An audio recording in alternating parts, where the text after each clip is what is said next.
this episode of the Cinema Dash. As always, I'm Gabbs. And I'm DeGe. And today's a very special episode because... is it now? Oh, yeah, it is. Because the date of this recording, it is your birthday. So, fam, happy birthday. Thanks, Aunt. Appreciate it. Anyway, fuck you two. Anyway, I'm 20 today. Yay! Give me one birthday balloon. That's it. Thank you. So yes, as always, we're here. We're going to talk about a movie that we recently watched and just have a discussion. A nice, calm, just two guys, just two bros talking about a movie that they saw together. And yeah. And I think we also have other things to talk about this movie, like besides this movie as well, like what happened in the theater while we were watching. Like the two people in front of us. Oh yeah, that was fucking hilarious. The two people were popping. Shit was popping. Shit was popping, dude. They were so these two people, they were sitting in front of us, and one of them bought alcohol in a paper bag. Yeah, it was a bottle of wine. If I had to guess, yeah, it was wine. Yeah, it was wine yeah. because like when you popped it, number one, it was like a cork. So you make the sound, and you heard it like reverberate throughout the entirety of the fucking theater. All I just heard was just like.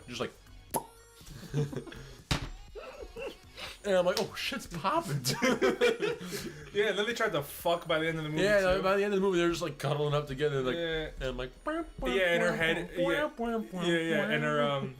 and her like head was like going down by his dick, and I was like, oh, it's happening. Oh, shit's popping. Shit's popping off over there, dude. Shit is most definitely popping. And then you also smell the red wine. Yeah, you can smell it too. Like, and this was like the most like inappropriate movie to like be doing this shit too. This is just like the show's subject material that was happening on screen and shit like that. It was just like... Oh yeah, by the way, we watched Manchester by the Sea. Yeah, we saw Manchester by the Sea like we promised. Moonlight is going to be, by the time this Moonlight's going to be the next episode and it comes out, probably. And then, fucking Rogue One! Woo! Yeah, and we're going to try and figure out a time for that to actually record.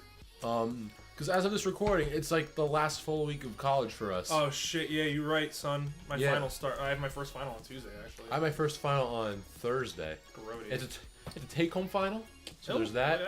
And then Friday might actually be a good day to see it still, because I'm seeing it Friday no matter what. Like, I don't care if I go alone. I'll still see it with you Friday. Hell yeah, dude. So I think Friday is going to be the case then, because I just realized that I have work, but after 8, you know what?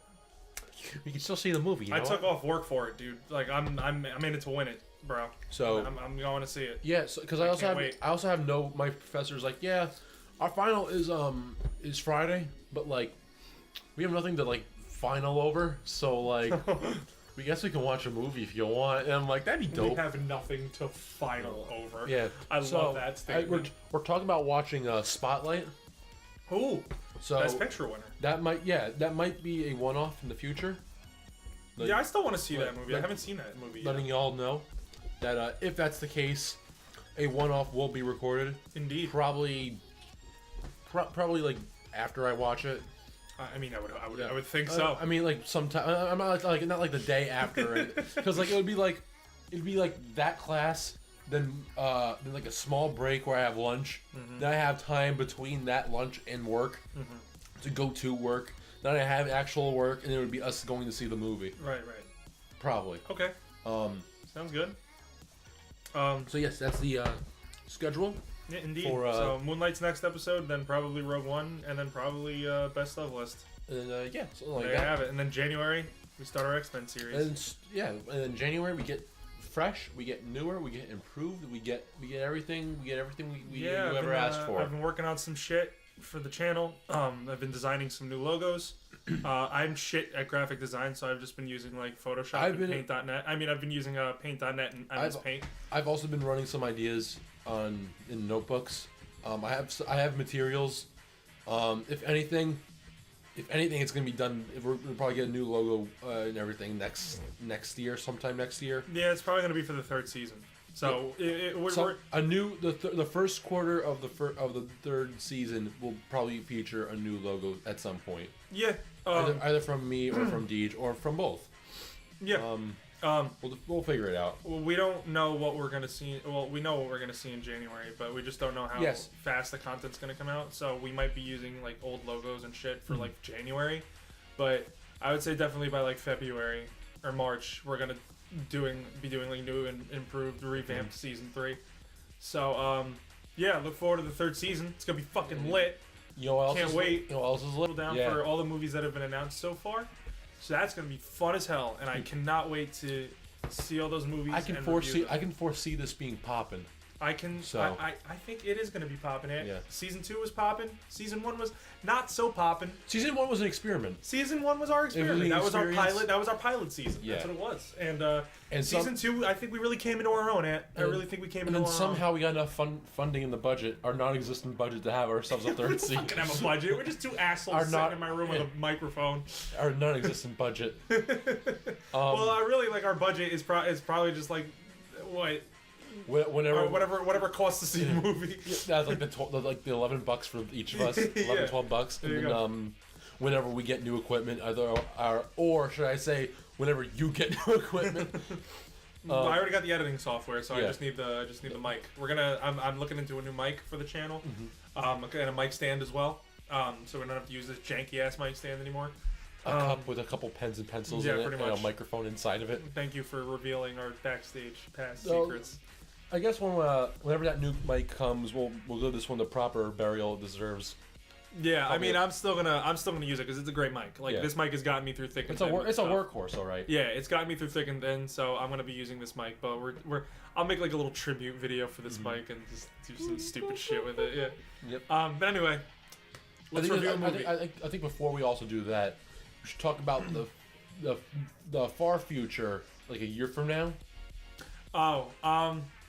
I mean, I guess we can mention it. I mean, it's coming in. We're gonna get into more detail with it as the time approaches, but the spring semester, the fucking fall semester of 2017. So like September of 2017, I am not going to be in the country for 4 months. I'm doing a study abroad program in Italy. So I'm super looking forward to that, but that obviously means I won't be able to be on the show. Yeah.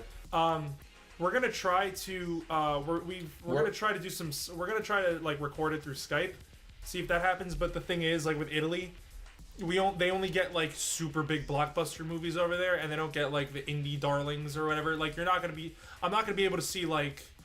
I'll be able to see like a Marvel movie, but I probably won't be able to see like an Alien movie or something like that. They only get like the super big blockbusters over there. So with that in mind, I have a couple of ideas for what I want to do in terms of those 4 months. I was thinking probably won't some be stuff too. Yeah, it probably won't be as productive. Yeah. So that only means the summer's going to be probably more productive when if that's the case. Yeah. I have a series that I kind of want to launch there, where like I kind of ask like, people on the channel who've been like guests on the channel, to just come and talk about whatever, like how they honestly what they like about movies, and just go and kind of like just bullshit and shoot the breeze. Honestly though, like if I'm not in the country, just have somebody else on as a guest. Like I wouldn't care. Like because like Nick's been on our podcast 2 times already. Yeah. So like if you did Cinema Dash with Nick and Gabbs for like 4 months, I honestly wouldn't care. And also I was thinking that I would do some reviews of Italian movies too that I see in theaters, because So if I ever end up seeing like an Italian movie in theater or something, like I would totally be down to do a one-off of that. Just know that for like 4 months in this fall semester of 2017, there's gonna be a lot of one-offs. There's gonna be a lot of guests probably. We're gonna ask everybody to like be on the show and stuff like that, just to like fill the void or for at least I am. Yeah, you guys are gonna ask a couple people to be on, just to like fill my absence for a little bit. We're gonna try to record through Skype. We haven't really tried that before. We've never tried that before, but hopefully it goes well, because I know a lot of other podcasts do it. So we're gonna try to give it a shot as well. That's the future. Other than that, I mean, it's a way down the line, and we're gonna work out the details and stuff like that as we approach it closer. But that's just gonna be on the back burner for a really long time until it comes. So, it's not the end of the channel, obviously. No. Like I'm gonna be fucking back, like majority of next. I'm gonna be here the majority of next year and the year after that. It's just for that 4 months I will be readily unavailable. So it's just something we got to deal with for a little bit. But you know, it's not gonna affect the channel. It's in the future. Way. We're preparing for it, and well, we can also do like a thing where we record more episodes during the summer than we release, where we can watch like older movies. Yeah, we could have like a back catalog or something. I think that would be cool too. And because I have a portable hard drive, I can keep all those on there. Yeah, I got one too. And then we can just week by week or every 2 weeks or whatever, and just release those older ones. Right. And then we can do like a shorter, like these are new movies, much shorter, not as edited, whatever kind of movies. And also, I could also reviews, should I say? And also, there'll probably be a couple more feats of feature films as well. Considering I'll be in Italy, so I'll have a lot more time on my hands to actually edit that shit. I have a couple of ideas, and I've already started writing scripts for some. The Drive one is almost done. As I said before, like I finished it and everything, but there's just a couple of little adjustments that I need to make because apparently my teacher is submitting them to the film festival at Ramapo, and she picked out like the 3 best ones, and mine was included in one of them, so I was really grateful for that. But I just need to make a couple of more adjustments because it's not perfect, but it's like 95% of the way there. There's just a couple of shots that need tweaking and a couple of audio issues that need tweaking as well. So that'll probably be up on the channel either next week or the week after that, depending on how much time I have to actually get that shit done, considering finals and whatnot. And I've also started writing scripts for a couple of ones. I started doing one for Blade Runner that I'm planning on doing, so I'll probably I don't know. I'm thinking about releasing that during the Blade Runner, like when Blade Runner 2049 comes closer. I don't know. We'll figure that shit out when we cross that. And I'm also working on one for 2001: A Space Odyssey. So nice. I'm also working on one for 2001: A Space Odyssey, and then Gabbs and I are going to co-write one soon, but that's going to be kept under wraps for a little bit. But anyway, honestly, I think that's all the announcements that we need to make. Yeah. So sorry for that like 12.5-minute intro. Whatever, dude. You know, we're just here shooting the shit. You know, it's just what happens. So we're gonna update everybody about the whole going across the Atlantic Ocean for 4 months situation. Jumping the pond. I'm jumping the pond. We're gonna update everybody about that as it gets closer. So forget about it for now. Like it's not important. But as the time comes, when the time comes, I mean, it'll be a much more prevalent thing, and we're gonna keep everybody up to date, and we're gonna make a concise schedule because we really want to stay on top of this. So season 3 shaping up to be probably our best season yet. I hope so. Our most intriguing season. Our most intriguing season, and probably our best season. I really think we've only been doing this for 2 fucking seasons, but the jump in quality between seasons 1 and 2 is staggering in my opinion, and I only hope to increase the quality as excuse me, as the the show goes on, because we're planning on doing this for a while. Yeah. So we're in it for the long run. So we want to keep it that way. And so yes, let's review a movie. Yes, let's actually do what we do on this channel and review movies and not talk about personal lives and whatever. Nah, dude, it's cool. We gotta keep everybody up to date. So yeah. But anyway, we saw Manchester by the Sea. If you couldn't see by the giant fucking movie poster that I have as the background of this video, in the thumbnail, and in the thumbnail. So Manchester by the Sea. Pretty much what this flick is about is Casey Affleck plays a down on his luck kind of handyman, custodian, janitor. Down on his luck is kind of like the lightest way you could put it. Yeah, let's just say he's in a really shit place right now, and he is working as this custodian, handyman, janitor in this apartment building. And one day he gets a call saying that his brother's dead, and that his brother's son is going to be his legal guardian now.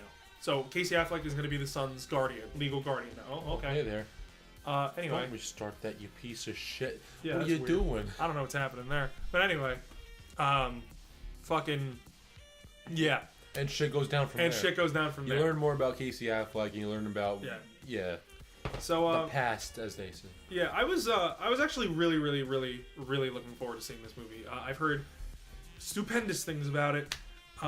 I've always liked Casey Affleck as an actor better than Ben Affleck. My opinion on the Affleck brothers is that Casey's always been the better actor, and Ben has always been the better director, considering he's made a Best Picture winner and he's made a couple of other great movies, especially the movie Gone Baby Gone, which is criminally underrated. Fantastic movie. Check that bad boy out. Great movie. Why don't we do that? I would totally be down to see Gone Baby Gone. I've never seen it. I haven't seen it in a really long time, but I really, really like that movie. Yeah, Gone Baby Gone, great flick, check it out. But I was really, really, really, really super looking forward to this movie because Kenneth Lonergan, the director of this movie, great writer, great director, and Casey Affleck I love, Kyle Chandler I love, Michelle Williams I especially love. She's a phenomenal actress. So with an all-star cast like that, and a great writer and director, you really can't go wrong. You really can't go wrong. So I was super looking forward to this. Anthony, what about you? You told me about this movie. I did. You told me we needed to see this. I did. I agreed to see it. You did. And we did totally see it. Absolutely. And that's it. So, yeah. I don't know about this movie. Like, I didn't hear it. Like, if you never told me, I'd probably only hear about it because of reviews and the fact that I look at IMDb so much. Right. Yeah. Yeah. So here's the thing. After I saw this movie, I laid in my bed and thought about it for a very long time. I walked out of the theater feeling extremely unsure about how I felt about that movie because there were terrific parts in this movie. The only feeling I had going out of this movie was fucking depression. I was sad as fuck as I exited the theater. I'm like, man, my life sucks, but my life doesn't suck as much as that guy. My life sucks, but it's not as bad as Casey Affleck's. But which is completely a false statement because Jesus Christ, Casey Affleck's an attractive man, and look at the women he dates. But anyway, so I laid up in my bed and I was thinking about this movie for a while, and I have to say this movie is terrific. Like, this movie does a lot of things right, and it does very little wrong, and in my personal opinion, and this is the best acted movie of the year, I would say. I think this has the strongest performances I've ever seen in a movie this year, especially from Casey Affleck, because Casey Affleck gives the performance of his career in this film, and Michelle Williams comes damn near close to giving the performance of career in this movie, and Kyle Chandler is also great in this movie. I love him in Bloodline. Haven't watched the second season because I hated it. I watched the first 3 episodes and I was like, this is terrible. But season 1 of Bloodline is primo material, and he's great in it, and I'm really glad he got noms for Golden Globes and shit. But everybody in this movie is exceptional. Like, Lucas Hedges, for a first-time performer, like leading performer, he fucking knocks it out of the park. He's incredible in this movie. Casey Affleck is incredible in this movie. I am actually pulling for him to get an Oscar nom and win that Oscar nom. I really adore Casey Affleck in this movie. And Michelle Williams is beautiful and phenomenal in this movie as well. Kyle Chandler, again, great. Whatever. Not a bad performance in this movie, in my personal opinion. Casey Affleck plays an incredibly heartbroken individual, an incredibly damaged individual, but he does it with such subtlety and such grace that it's almost as like he's just not even acting. It's like it's as if Casey Affleck himself is actually this distraught. Did what he did. Yeah, exactly.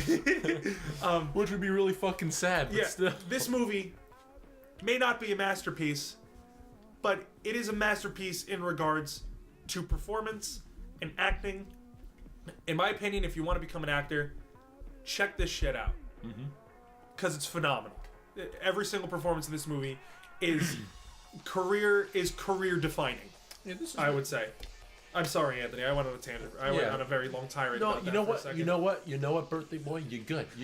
Because you know what? That was popping. Don't fucking call me that. Fine. You know what? How about baby bitch? How about fuck boy? How about cuck boy? Oh shit, dude! Now we're bringing out the big guns over here. So, I'm sorry. Yeah, continue. Anywho, yes, this movie is primo. This came right out of the ovens of Primo's Pizza itself. Yes, the acting is very good. But you know what was even better than the acting? What was that? Just the scenery. This movie, good Lord. Everything you look at, every time you look at this movie, you're like, you know what?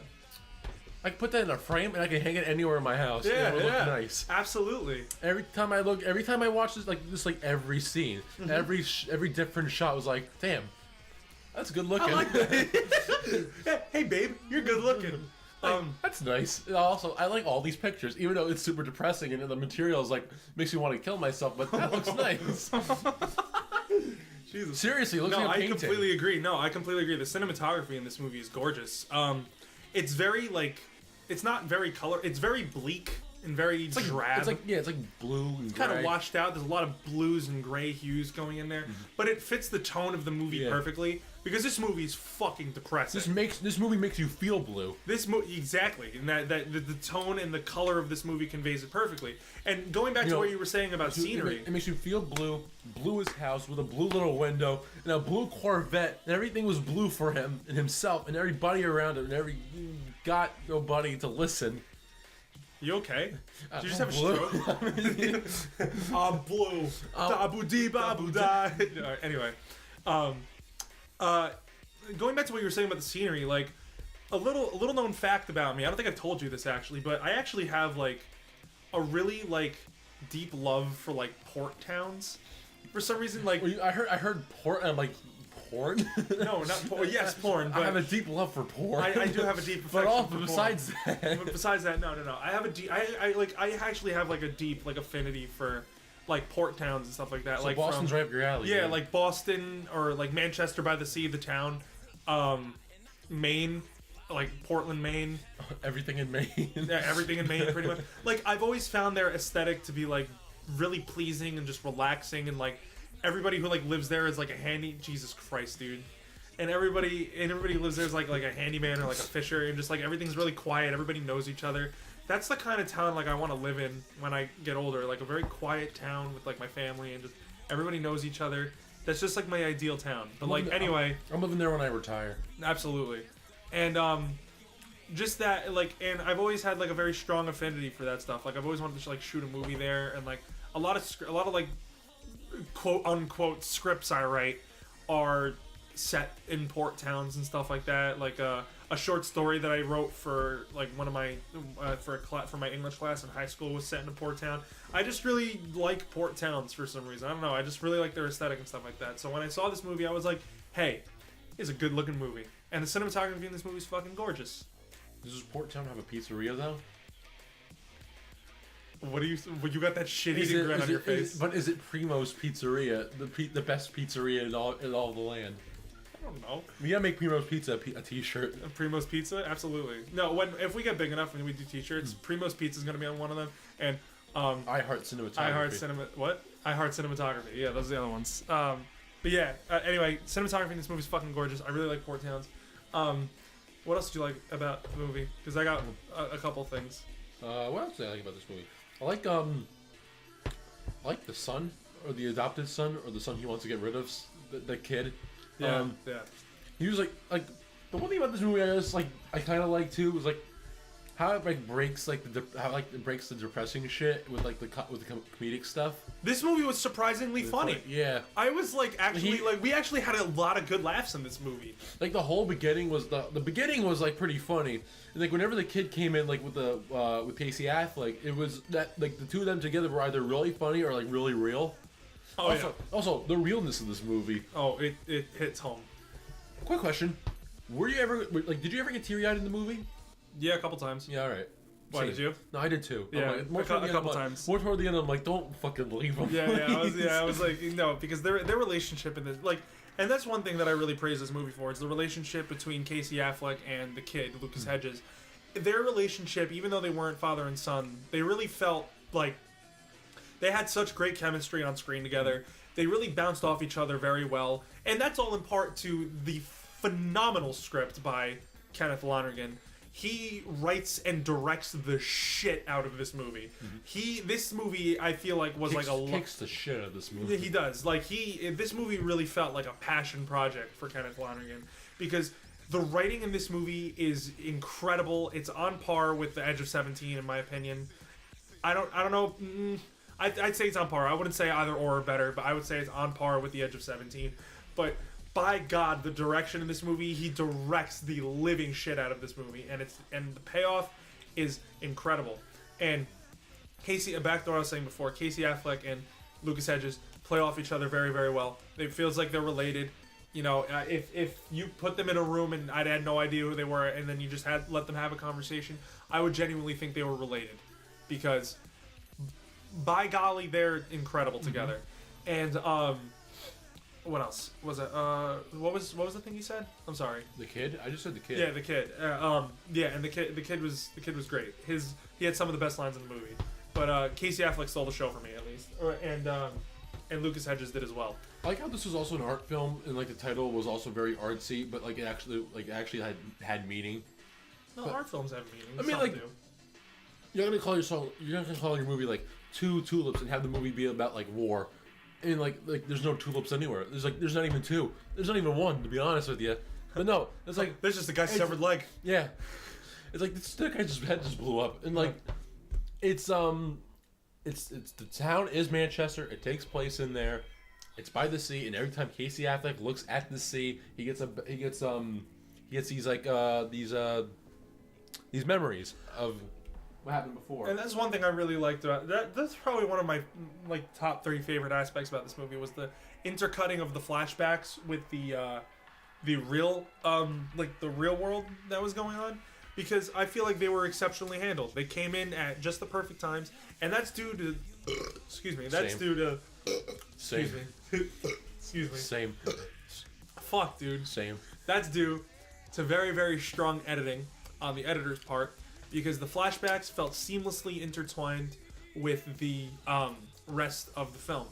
And the one part that especially got me was when Casey Affleck was just finding out for the first time that he was getting Patrick as his adopted or legal guardian, and they were intercutting the flashbacks of how he accidentally burned his house down, killing his kids, and putting his wife into like anaphylactic shock and stuff like that. And then they got a divorce. And then they got a divorce and stuff like that. And she remarried. And she remarried. Yeah, and now she she's pregnant. Kid. Yeah, I get it. But it just the intercutting of the flashbacks in between, like as he's looking out the window and he's remembering all this shit. And the worst part about it all, he's a custodian. Yeah.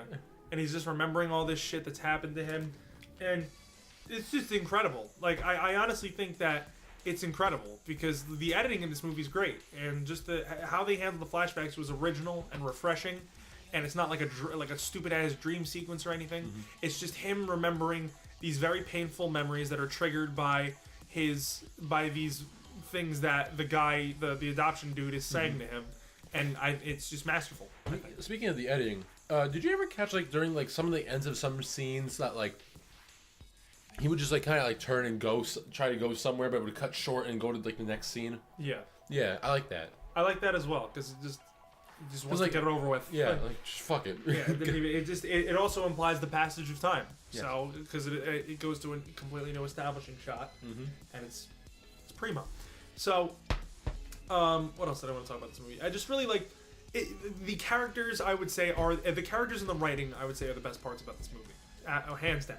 Because every character is layered with such depth and such and so many intricacies that they feel like real people. And I like that's something I started to notice in 2016 a lot, is that characters in movies are starting to feel like fucking real people now.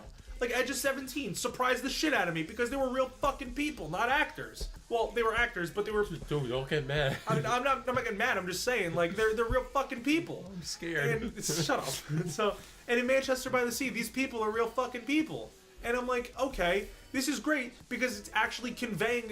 Because if you tell this story is so like depressing and so like real and in so like real to comprehend and shit. It's I don't know what the fuck I'm saying, but it's so like real and it's so like hard hitting that if you just had a phoned in performance in this movie, it just wouldn't work. Like no matter how good the writing is, the performance also depends upon the writing. And thank God Casey Affleck and Michelle Williams and all of them give it their all in this movie, because they genuinely do feel like real people. Yeah, no matter how small the character is, you can still feel like there's several layers to their character. Exactly, yeah. It's and especially with Casey Affleck's performance, he didn't even need to say lines to convey how he was feeling in a scene, because he's very subdued and he's very just melancholy throughout the entirety of the movie, and his facial expressions and his body language all convey that just as well as any line of dialogue in this film. So props to Casey Affleck and props to Kenneth Lonergan for directing the living shit out of this. You want to continue jerking this movie off or what? Huh? I just You have one any aspect more? about this movie that I really liked about No, it. I mean, no, I'm not like joking around, but like, do you want to like, what else do you have to say? Honestly, because that's a lot of shit. I know. I'm trying to think, because like the flashbacks are great. That's Santana and Rob Thomas. Yeah, my sister's watching a movie downstairs with her friends. But whatever. That's still a good song though. Yeah, it is a good song. I wish they were in the movie. Yeah, like just going back to like how layered the characters are. It's like Patrick, like he's just like he's subtly grieving that his dad is dead, but he also has like 2 girlfriends, which just gives another layer to his character and shit like that. It's just little small details and nuances like that that just makes these characters feel real. I didn't see tits though. I mean, they were like 16. 16. Shut the fuck up. They're 16. Yeah, they were quote unquote. They're probably 16. 34. Yeah, exactly. But yeah. I really like this. Did you not like anything with this movie? There were a couple little things that caught like my attention.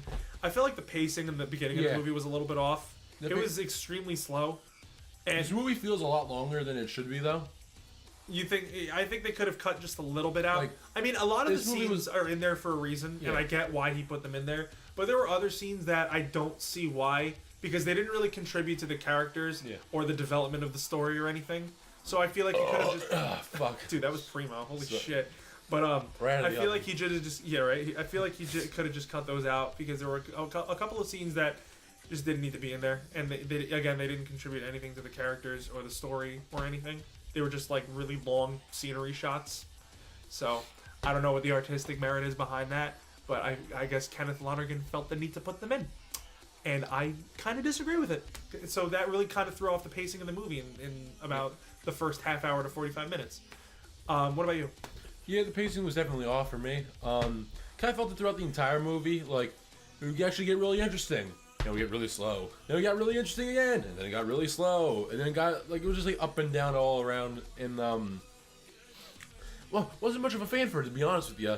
And yeah, that's one thing I don't like about this movie. I also don't like we don't really get an ending to this as either. It's just kind of like I mean, it resolves itself. I think. I mean, think about it. I kind of want what's like the final answer? Like, what's like the last thing that the two of them are gonna do? Like, well, like he's moving back to He's moving back to a Yeah. town outside Boston. He has a pull-out couch in his room if he ever wants to visit. Yeah, but he's staying in Manchester, and he's gonna live out his days as a fishing boat captain. I know, but like they don't they just say that they're gonna do it, and they kind of just like that's how the movie ends. What more do you need? I want to see them I want to see him go off with the other family and see what happens there, and like that's it.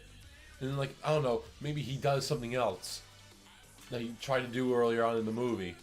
That kind of even as dark as that person I am, I kind of actually wanted to see that. What?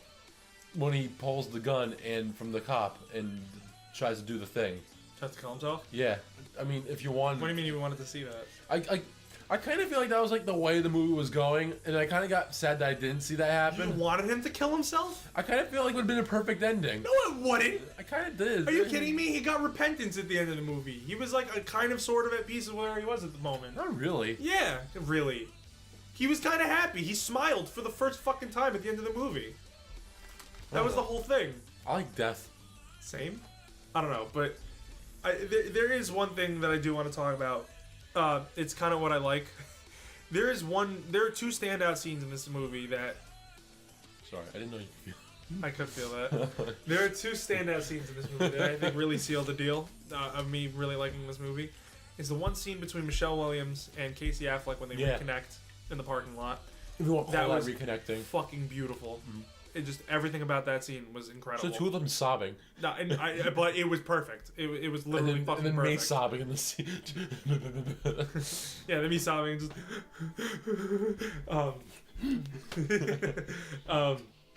That scene, and also the scene in which, the entire montage of him, with the excuse me. Same.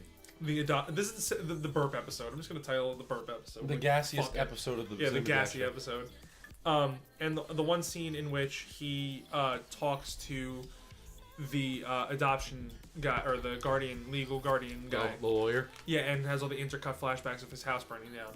Those two standout scenes, I think, just really solidified this movie as great. Great. But going back to what I didn't like about the movie, I just had pacing issues. I feel like Matthew Broderick was a waste of a character. Yeah. Really. And so was the mom. I was a little disappointed with how that storyline kind of panned out. They kind of just introduced her, then like waste the entire movie, and then like they reintroduce. Yeah, they really again. hype her up throughout the entirety of the movie. Like she's a terrible fucking woman. And then like you finally meet her, and she's just like not a very interesting mad character. Awkward. Yeah, she's mad awkward. She's not a very interesting character. Same thing with Matthew Broderick. Yeah, Matthew Broderick as well. But I think Matthew Broderick's role was more of a cameo because Kenneth Lonergan has worked with him a lot in the past, so I think it was supposed to be like a cameo thing. But other than that, I feel like he was just kind of criminally underused. If it wasn't supposed to be cameo, then I don't know. But I also it was more of a joke that was Matthew Broderick. Yeah. Because even though you're like it's fucking Matthew Broderick. Yeah. Holy shit, it's Matthew Broderick. Where the hell's he been? But I feel like the mom was criminally underused. There was a lot more they could have explored with that. Other than that, nah, nothing. I thought this movie was terrific. Yeah, I agree too. So, I think we could. Anything else you want to say about the movie? I want to frame every frame of this movie, as a picture in my house. I agree. I would like some stills of this movie because this movie was gorgeous. Mm-hmm. It was a gorgeous looking movie.